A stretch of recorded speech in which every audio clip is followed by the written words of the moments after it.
The ink was still wet when Alyssa Rivera's hands began to shake. She stared at her signature on the contract, black letters against white paper, sealing a bargain she never imagined making. Across the mahogany desk, Damen Pierce watched her with eyes like winter steel, calculating and cold. "The money transfers in 24 hours, he said, sliding the document into a leather folder. No warmth, no acknowledgement of what she'd just promised him. "The hospital in Switzerland expects Ethan tomorrow morning." Alyssa nodded, throat too tight for words. 6 months ago, she'd been invisible. A coffee shop worker living paycheck to paycheck, drowning in student debt and broken dreams. Now she sat in the most powerful office in Chicago, trading her body for $10 million. The memory clawed at her. Rain, screeching tires. The overturned minivan with its crumpled metal and shattered glass. A dying woman's hand gripping hers, blood on her lips as she whispered those 2 words that changed everything. Save him. Ethan wasn't her blood. Wasn't legally hers, but the moment she'd held that small, terrified boy in the hospital, she'd become his mother in every way that mattered. "There's one more thing." Damen's voice cut through her thoughts. He stood and moved to the floor-to-ceiling windows overlooking the glittering city below. His reflection in the glass was sharp, unreadable, the arrangement we discussed. Tonight. Heat flooded her cheeks. She'd known this moment would come during the sleepless night since Ethan's collapse, since the doctors told her his heart was failing, and only an experimental surgery in Europe could save him. Knowing and experiencing were different universes. "I understand," she managed. He turned to face her. For one flickering moment, something crossed his features. Regret? Curiosity? It vanished before she could name it. "My penthouse. 9 o'clock. Don't be late." Alyssa stood on unsteady legs, clutching her purse like a lifeline. "Mr. Pierce." Her voice was steadier than she felt. "I need you to know I'm doing this for him. Only for him." "I wouldn't expect anything else, Miss Rivera." She reached the door, hand on the cold metal handle. Alyssa. Her first name. He'd never used it before. She turned back, meeting those gray eyes directly. "The boy," Damen said quietly. "What's his real story?" "I found him in a car accident. His mother died asking me to save him." She lifted her chin. "That's all I know. And it's all that matters." Something shifted in his expression, subtle as smoke. "And you've been caring for him alone? No family? No support?" "I'm all he has." Her voice cracked. "And he's all I have." The silence stretched between them, heavy with things neither could say. Then Damen's mask slipped back into place. 9 o'clock, Miss Rivera." The elevator descended 47 floors. Alyssa pressed her forehead against the cool metal wall and whispered a prayer for forgiveness. Tonight, she would cross a line she never imagined crossing. But love demanded sacrifices. Sometimes those sacrifices came with prices money couldn't measure. The doors opened to the bustling lobby. Alyssa stepped out into her old life one last time. By morning, everything would be different. The penthouse elevator climbed in silence. Alyssa watched the numbers tick upward, each floor bringing her closer to a moment she couldn't take back. Her reflection stared back from polished doors. Pale skin, dark circles, a simple black dress borrowed from her neighbor. She'd spent the afternoon at the hospital, holding Ethan's hand while he slept. His breathing was shallow, lips tinged blue despite the oxygen mask. The doctors had been blunt.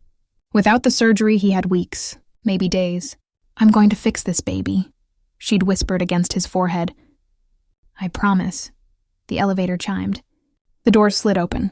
Damen Pierce's world was cold elegance. Floor-to-ceiling windows framed Lake Michigan's dark waters. Minimalist furniture. Expensive art. Everything controlled. Nothing out of place. He stood by the windows, still in his business suit but with his tie loosened. He didn't turn when she entered. "You came," he said simply. "Did you think I wouldn't?" He finally faced her. In this space, he looked different. Less intimidating. More human. But his eyes still held that calculating coldness that made her shiver. "Drink?" He gestured to a bar cart laden with crystal decanters. "I don't drink." "Of course you don't." Something that might have been amusement touched his voice. He poured himself amber liquid and took a slow sip. "Tell me about yourself, Alyssa Rivera." The question caught her off guard. That wasn't part of our arrangement. "Humor me. We have time." She remained near the elevator, maintaining distance.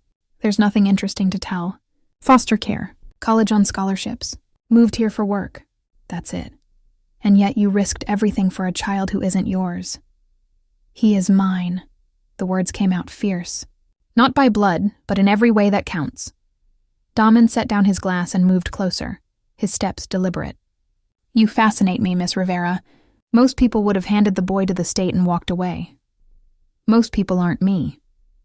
He stopped an arm's length away, close enough that she could smell his cologne, feel the heat radiating from his body. "No," he said softly. "They're not." The tension was suffocating. "Why are you doing this?" The question burst from her. "You could have anyone. Why buy me?" His jaw tightened. For a moment she thought he wouldn't answer. "Because everyone can be bought," he said finally. "And I wanted to prove you were no different." The words stung like a slap. "You wanted to prove I was just like everyone else who's ever disappointed you." Something flickered in his eyes. Surprise. Recognition. "My mother sold me to my father when I was 8, he said, voice flat. "A custody agreement in exchange for $10 million. She took the money and never looked back." Alyssa's breath caught. "So yes," his smile was bitter. "I wanted to see if you'd take the money too. If you'd prove that love is just another transaction." "I'm not taking it for me," she whispered. "I'm taking it for him. Does that make it different?" "Yes," her voice broke. "It makes it everything." He reached out slowly, giving her time to pull away. His fingers brushed her cheek, and she hated how her body responded to his touch. "What if I told you," he said quietly, "that I don't want to do this anymore?" Her heart hammered. "What?" "What if I told you to go home? That I'll pay for the surgery anyway?" Hope flared in her chest, dangerous and bright. "Why would you do that?" His hand dropped. His expression hardened. "Because I need to know if you'll stay anyway." The hope shattered. "You're testing me," she breathed. "Still testing me. Everyone has a price, Alyssa. I'm just trying to find yours." She stepped back, anger replacing fear. "My price was Ethan's life. That's all it's ever been." "Then prove it." His voice turned cold. "Leave right now. I'll still pay for everything." Her mind reeled. This was what she wanted. Freedom without the cost. Ethan saved without the sacrifice. But something in his eyes stopped her. Behind the coldness, she saw it. Loneliness. The desperate need to be proven wrong about humanity. "No," she said. His eyes widened. "No? We made a deal." She moved closer, closing the distance he'd created. "And I keep my promises. Even when you don't have to. Especially then." For a long moment they stood in silence. Then Damen Pierce did something she never expected. He turned away from her. "Get out," he said, voice rough. "What? Get out." "Go back to the hospital. Be with your son." "But the contract is void." He walked to his desk and pulled out the leather folder. In one swift motion, he tore the contract in half. "The money transfers tomorrow. The surgery is paid for. You owe me nothing." Alyssa stared at him, unable to process what was happening. "I don't understand." He looked at her then, and his eyes were raw, vulnerable. "You just proved something I stopped believing years ago." His voice was barely a whisper. "That some people can't be bought." She should have been relieved. Should have run for the elevator. Instead, she heard herself ask, "What happens now?" Damen Pierce smiled, and it was the saddest thing she'd ever seen. "Now you leave, and I live with the fact that I almost destroyed the first genuine person I've met in a decade." Alyssa walked to the elevator, pressed the button. As the doors began to close, she looked back at him. He stood alone by the windows, silhouetted against the city lights. A powerful man who'd just given away $10 million to prove he was wrong about human nature. And in that moment, everything changed. "Wait," she said. The doors closed. Alyssa's hands slammed against the closing elevator doors. "Wait!" They reopened with a mechanical sigh. Damen stood frozen by the windows, his reflection fractured in the glass. He turned slowly, eyes guarded. Why did you stop the doors? She stepped back into the penthouse, pulse hammering.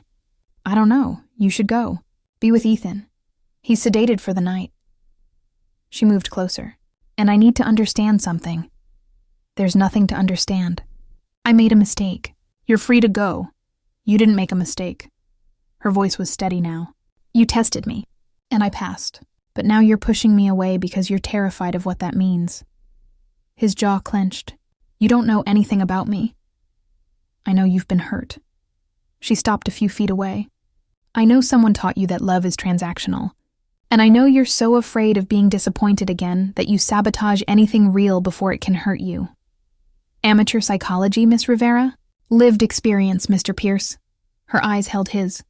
I spent 18 years in foster care. 13 different homes. I learned early that people leave. That love comes with conditions. That I was always one mistake away from being thrown away. Something in his expression shifted. Then why did you take in Ethan? Because I wanted to be different. Her voice cracked. I wanted to be the person I needed when I was a scared kid who didn't belong anywhere. Silence filled the space between them. I was 8 when my mother left. Damen said finally. My father told me she chose money over me, that everyone has a price. He looked away. I've spent my life proving him right. What if he was wrong? He wasn't. The words were bitter. Every relationship I've had ended the same way. They wanted my money, my power, my name. Never just me. So you decided to control it. Understanding dawned. By buying what you wanted before anyone could sell it to you. At least I knew where I stood. Alyssa moved closer, close enough to see the pain carved into his features. What happened to your mother? After she left? His hands tightened into fists. She died 3 years later. Overdose. Spent every dollar of that 10 million trying to fill whatever hole my father created in her. I'm sorry. Don't be. His voice turned hard. She made her choice, did she? Alyssa challenged. Or was she trapped in an impossible situation, just like I was tonight? Damen's eyes snapped to hers.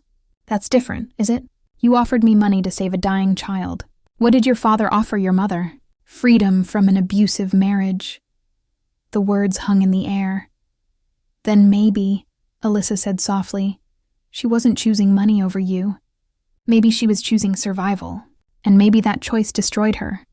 Damen turned away, shoulders rigid. You should go. Not yet. She touched his arm, felt him tense. You need to hear this. What happened to your mother wasn't about you, and what happened tonight wasn't about you either. Sometimes people make impossible choices for the people they love. That doesn't make the love less real. He spun to face her, eyes blazing. You don't understand. Then make me understand. I wanted you to take the money. The words exploded from him. I wanted you to prove that everyone breaks, that there's no such thing as unconditional love. Because if that's true, then I'm not broken. The world is.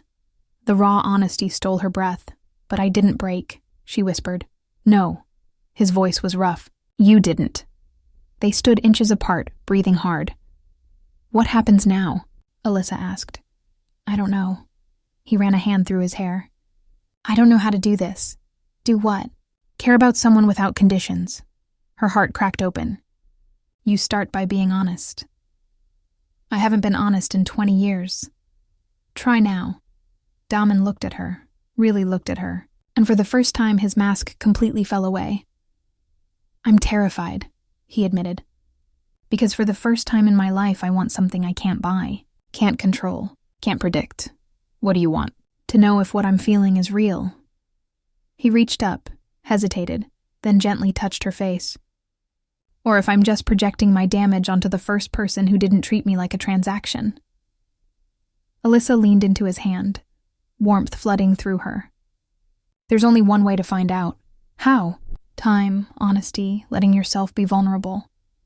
I don't know if I can do that. Neither do I, she smiled sadly. But maybe we can figure it out together. He pulled her closer, and she went willingly. His forehead touched hers. And for a moment, they just breathed the same air. I need to tell you something, he murmured. Okay. The surgery. In Switzerland, his voice dropped. There's a waiting list. Even with money, it takes months to get approval. Confusion flickered through her. But you said Ethan was scheduled for tomorrow. He is.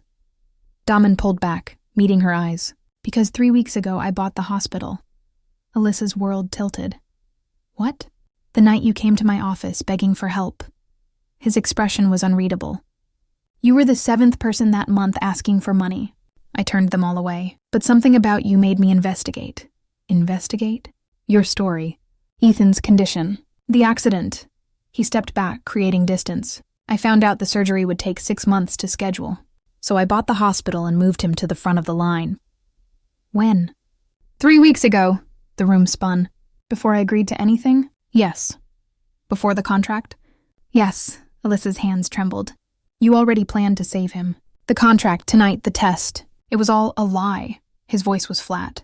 I told myself I needed to know if you were real. If your desperation was genuine or manufactured. He laughed bitterly. But the truth is, I saw something in you that reminded me of my mother, and I needed to prove you'd break just like she did. Tears burned Alyssa's eyes. You manipulated me. Yes. You made me think I had to sell myself to save him. Yes. You put me through hell because of your damage. Yes. He met her gaze, unflinching, and I'll never forgive myself for it. She should have slapped him, should have run, should have called the police. Instead, she asked the one question that mattered. Why are you telling me now? Because you were right. His voice cracked.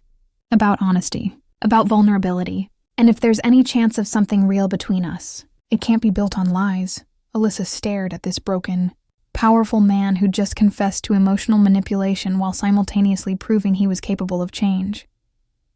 I should hate you, she whispered. You should. I should walk away. And never look back. You should. But all I can think about is how you bought an entire hospital for a child you'd never met. Damen closed his eyes. Don't make me into a hero, Alyssa. I'm not. No. She moved closer. You're something more complicated than that. His eyes opened. What am I? Someone worth saving. Before he could respond, his phone shattered the moment with its sharp ring. He pulled it from his pocket, glanced at the screen. His face went white. What is it? The hospital. His voice was hollow. They're calling about Ethan. Alyssa's world stopped. What's wrong? Damen answered the call, listened, then slowly lowered the phone. There's been a complication, he said. They need you there. Now. The hospital smelled like antiseptic and fear. Alyssa ran through the corridors, Damen close behind. Her heels clicked against linoleum. Her heart hammered against her ribs. Ethan's room was at the end of the hall, and with every step, worst-case scenarios flooded her mind. Dr. Chen met them outside the door. Miss Rivera. His expression was grave. We need to talk. What's wrong? What happened? Ethan's condition deteriorated an hour ago. We've stabilized him, but... He hesitated. There's something you need to know. Damen's hand touched her lower back, steadying her. She hated how much she needed that touch. Tell me, she demanded. Dr. Chen glanced at Damen, then back to her. When we ran the pre-surgical blood work for Switzerland, we discovered something. Ethan's blood type doesn't match the information in his medical records. Confusion flickered through her panic. What does that mean? It means we ran a DNA comparison with the samples from the accident. The woman who died. Dr. Chen's voice softened. She wasn't his biological mother. The world tilted. That's impossible, Alyssa whispered. She died protecting him. She begged me to save him. I'm not questioning what happened that night. I'm telling you what the science shows. He pulled out a tablet, showed her charts she couldn't process. The genetic markers don't match. Whoever that woman was, she wasn't Ethan's birth mother. Alyssa's legs weakened. Damen's arm slid around her waist, holding her upright. Then who is he? She asked. We don't know. But there's more. Dr. Chen's expression darkened. Someone's been trying to access his records. Multiple attempts from an offshore IP address. Whoever they are, they're looking for him. Looking for him? Fear spiked through her. Why? That's what you need to figure out. Before he leaves for Switzerland. Dr. Chen paused. Because if someone wants him badly enough to hack hospital records, they might try to stop the transfer. Alyssa pushed past him into Ethan's room. The boy lay small and fragile in the hospital bed, tubes and wires connecting him to machines. His chest rose and fell in shallow breaths. She took his hand, felt his weak pulse. "I won't let anyone hurt you," she whispered. "I promise." Behind her, Damen spoke quietly with Dr. Chen. She heard fragments: security, private transport, police involvement. When the doctor left, Damen closed the door. "We need to talk," he said. "Not now." "Yes, now." His voice was firm. "Because 6 months ago you found a child at an accident scene. A woman died asking you to protect him, and now someone's hunting him." She turned to face him. "What are you saying?" "I'm saying this wasn't random." He moved closer. "Someone put that child in your path. You think it was planned?" "I think it's too convenient." A mysterious child, no identification, a dying woman's last words. His eyes were sharp. And now people are searching for him. People with resources. Alyssa's mind raced. The accident. The police said it was a hit and run. They never found the other driver. Because maybe there wasn't one. Horror crept through her. "You think someone staged it?" "I think someone wanted that child hidden, protected." Damen pulled out his phone. "And I think I know why." He showed her a news article from 6 months ago. A wealthy family's infant son had been kidnapped. The ransom paid. The child never returned. Alyssa's blood ran cold. "You think Ethan is—" "Look at the date. The kidnapping happened 3 weeks before the accident. 3 weeks before a dying woman put Ethan in her arms. But the ages don't match," she protested. "The kidnapped baby was 6 months old. Ethan is 4. Look closer." She zoomed in on the photo. The baby had a distinctive birthmark on his left shoulder. Crescent-shaped. Just like Ethan. "Oh my God," she breathed. "Someone kidnapped that baby, aged him up in their system somehow, and when things got too hot, they staged an accident to pass him off to someone who'd protect him without asking questions. Me. You." Alyssa sank into the chair beside Ethan's bed. "Why? Why go through all that?" "Because the family looking for him has unlimited resources. Private investigators, government connections." Damen crouched beside her. But a temp worker caring for a child she found at an accident scene? No one would look twice. Until now. Fear gripped her. Until someone started searching hospital records. The family found out about the Switzerland transfer. "They're coming for him." "Then we don't go to Switzerland. He'll die without the surgery." Alyssa looked at Ethan's sleeping face. This child she'd loved, protected, sacrificed everything for. "He's not even Ethan," she whispered. "Is he?" "His real name is Alexander Castellano." Damen's voice was gentle. "Son of Marcus and Elena Castellano, heir to a billion-dollar empire." Tears spilled down her cheeks. "I should return him. Is that what you want?" "It doesn't matter what I want." Her voice broke. "He has a family. Real parents who've been searching for him. Real parents who he doesn't remember. Who are strangers to him." Damen took her hands. "You're his mother in every way that counts. But legally, we're in complicated territory. The Castellanos will fight for custody. They have lawyers, power, money. Then I've already lost him. Not if we're smart." His eyes hardened. "I have resources too. We can fight this." "By doing what?" "Hiding a kidnapped child. By protecting a child you saved. A child you raised. A child who'll be traumatized if he's ripped away from the only mother he knows." Alyssa pulled her hands free. "This is wrong. So is tearing a 4-year-old away from his home. His real parents deserve to know he's alive. And they will know, after the surgery, after he's stable." Damen stood. "Right now your priority is keeping him alive. Everything else comes second." She stared at him. "You're asking me to lie." "I'm asking you to be his mother." The words hit like a punch. "I need to think," she whispered. "We don't have time to think.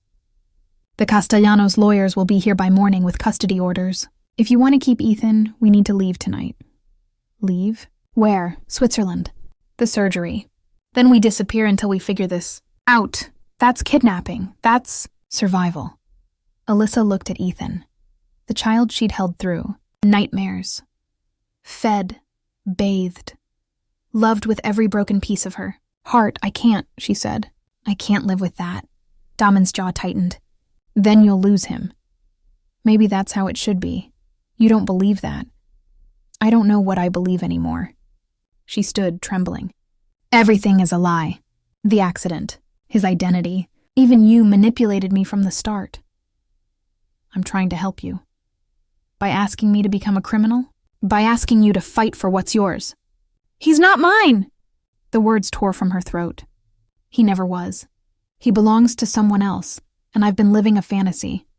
Silence crashed between them. Then Damen's phone buzzed. He glanced at it, and his face went pale. What? She asked. Security footage from the lobby. He turned the screen toward her. The Castellanos are here. Alyssa's heart stopped. On the screen, a well-dressed couple entered the hospital. The woman was elegant, desperate. The man was powerful, determined. Marcus and Elena Castellano had come for their son. We're out of time, Damen said. You need to decide. Right now, do you run or do you give him up? Alyssa looked at Ethan one last time. Then she heard the elevator chime down the hall. Footsteps approaching. Alyssa, Damen urged. Now. She opened her mouth to answer. The door burst open. But it wasn't the Castellanos. It was Dr. Chen, bleeding from a gash on his head. They're not his parents, he gasped. It's a trap. Dr. Chen collapsed against the doorframe, blood trickling down his temple. Damen caught him before he hit the floor. What happened? The couple. In the lobby. Chen's words came in gasps. I recognized the woman. Elena Castellano died 2 years ago. Car accident. Alyssa's blood turned to ice. Then who, I don't know. But when I confronted them, the man attacked me. He grabbed Damen's arm. You need to get the boy out. Now. Footsteps echoed in the hallway. Getting closer. Damen moved fast. He shoved a chair against the door, then turned to Alyssa. Is there another exit? The service elevator. She was already disconnecting Ethan's monitors, her hands steady despite the terror flooding her veins. Through the supply room. Can he be moved? He'll have to be. Damen lifted Ethan from the bed.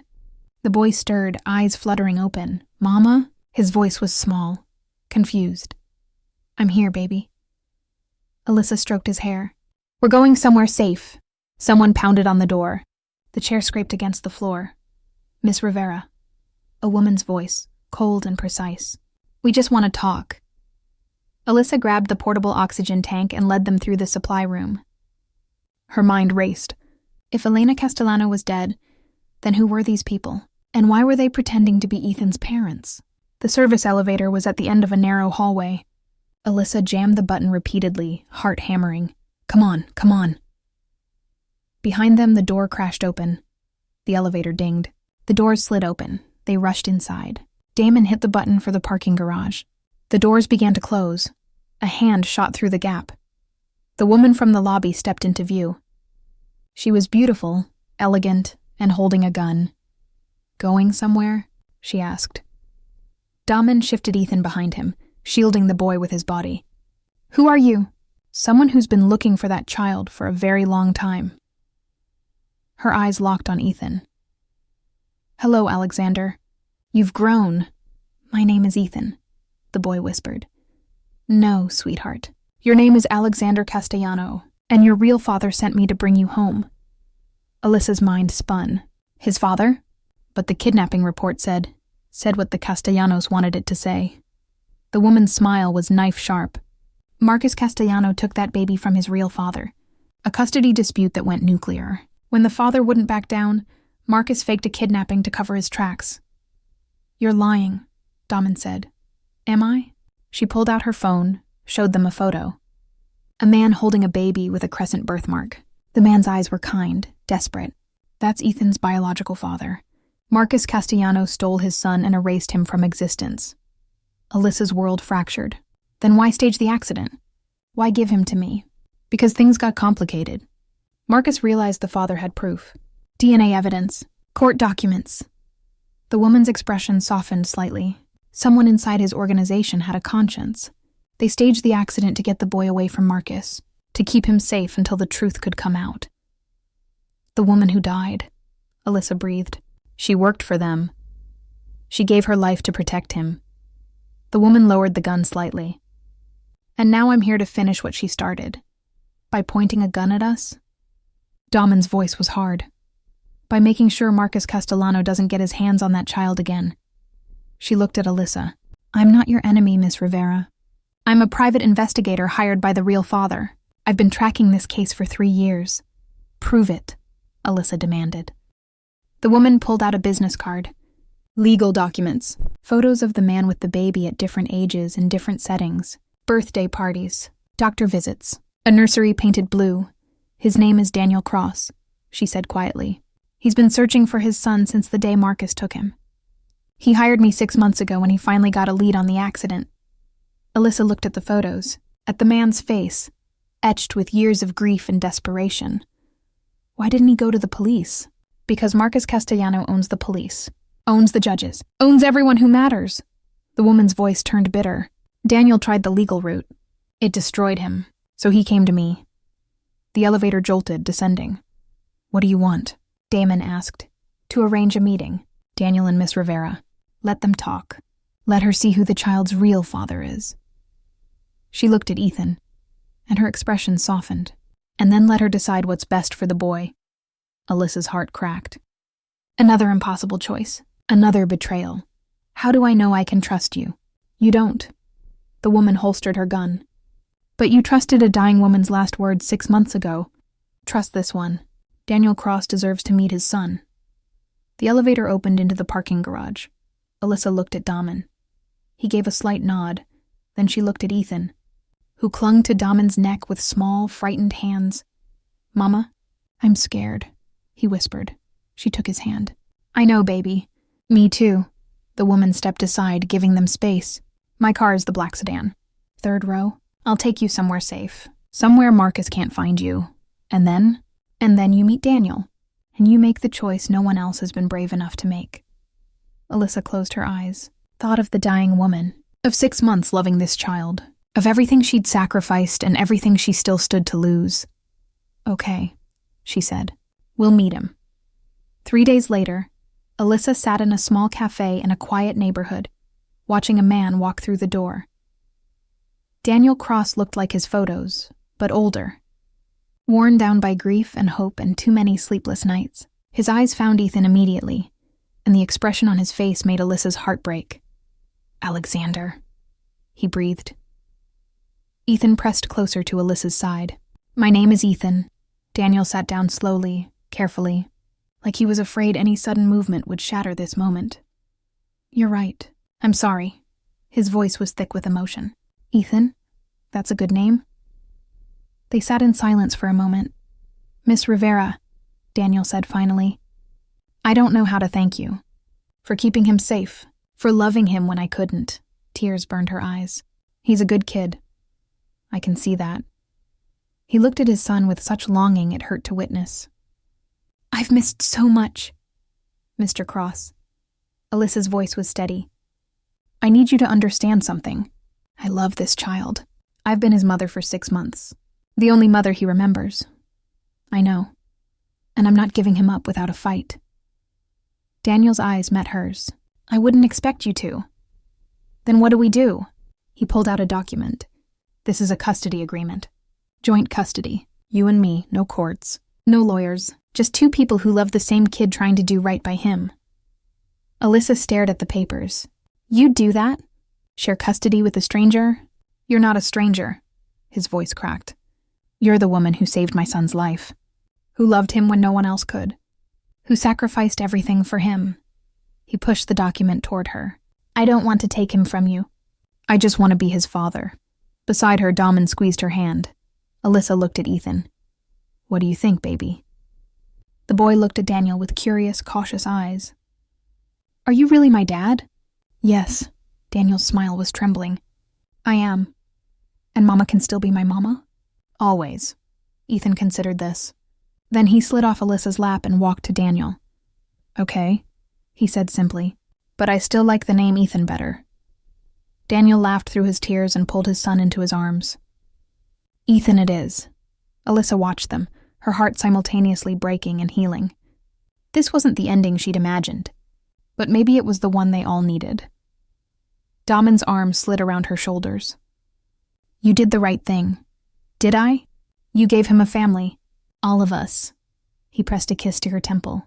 That's more than most people get. She leaned into him, this complicated man who'd started as her manipulator and became her anchor. What happens now? She asked. Now we figure it out. Together. His voice was soft. Joint custody with Daniel. The surgery in Switzerland. A life that's messy and complicated and real. No more tests. No more games. No more games. He turned her to face him. Just two broken people trying to build something whole. She kissed him then, soft and sweet and full of promise. Across the table, Daniel and Ethan talked quietly, building the first fragile bridges of their relationship. Outside the cafe, the sun broke through the clouds, painting everything in gold. And for the first time in 6 months, Alyssa Rivera allowed herself to believe in happy endings, not perfect ones, not easy ones, but real ones. The kind that required sacrifice and courage, and the strength to choose love even when it cost everything, the kind that made life worth living. 6 months later, Ethan's surgery was a success. He recovered in Switzerland with both his parents by his side. Alyssa and Damen's relationship grew slowly, carefully, built on honesty instead of manipulation.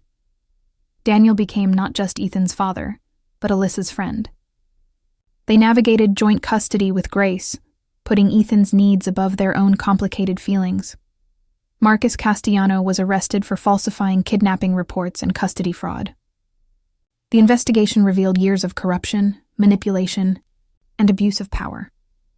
And in a small apartment in Chicago, on Tuesday nights when it was Alyssa's turn for custody, she would tuck Ethan into bed and read him stories about brave children and the people who loved them.